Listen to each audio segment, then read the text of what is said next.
Hello everyone, in this video we're gonna learn how to create color-coded floor plan diagram. Just open any floor plan you want to make a color code and go to property palette and make sure you didn't select anything, and this one should say floor plan. If you select anything it will change, so make sure you press escape key twice and it should say floor plan here.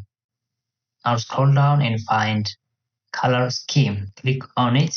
In the category, I'll select room, then names from here. So this one will pop up and you can actually edit the colors as your preference, but I'm okay with it and just click OK. So my colors are created now. And now what I need is the legend for the colors.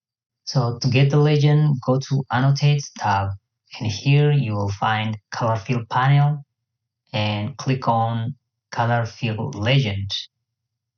It will automatically create a legend for my colors according to the name of the room. That's all I have for you today. Consider liking this video and subscribe my channel. I'll see you in the next one.